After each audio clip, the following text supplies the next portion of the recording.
Headlines आपने मुलाहिजा की। यहाँ पर आपको एक अहम खबर देंगे। मुस्लिम लीग नून की नायब सदर मरियम नवाज के खिलाफ मुकदमा दर्ज करने के लिए दरख्वास्त दायर कर दी गई है। थाना चौक आजम जिला लिया में यह दरख्वास्त दी गई है। मरियम नवाज के खिलाफ सुप्रीम कोर्ट के जजेस और फौज की तौहीन पर यह दरख्वास्त दायर की गई है। दरख्वास्त राना मोहम्मद उमर की जानिब से दायर की गई। दरख्वास्त में सरगोदा में मरियम नवाज के जलसे में जजेस और फौज की तौहीन को बुनियाद बनाया गया है।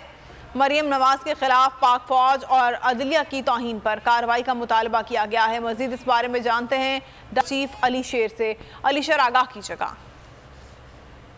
जी बिल्कुल, मरियम नवाज ने जो सरगोदा में जलसा किया था और वो खासा तनकीद की जद में था कि किस तरह से उन्होंने हाजिर सर्विस जजों की तस्वीर लगाकर उनकी तौहीन की, साबिक जजों की तौहीन की, साबिक एक जनरल जो है उनका नाम लिया, उनकी तौहीन की। तो इस तरह से उनके खिलाफ कार्रवाई जो है वो मुसलसल करने के मुतालबात आ रहे थे। लेकिन प्रैक्टिकल स्टेप ये हुआ है कि चौक आजम जिला लिया में राना उमर नाम के एक शहरी जो है उन्होंने दरखास्त दायर की है कि जो मरियम नवाज है उन्होंने तौहीन अदालत की है, जजों की भी तौहीन की है, पाक फौज की तौहीन की है, अदलिया की तौहीन की है, लिहाजा उनके खिलाफ जो है वो मुकदमा दर्ज किया जाए।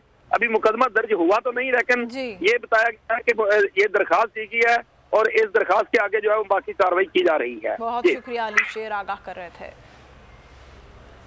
और अब आप देख सकेंगे प्रोग्राम बस बहुत हो गया। किसी भी खबर की तफसीलात के लिए विजिट कीजिए boldnews.com और देखते रहिए बोल न्यूज़।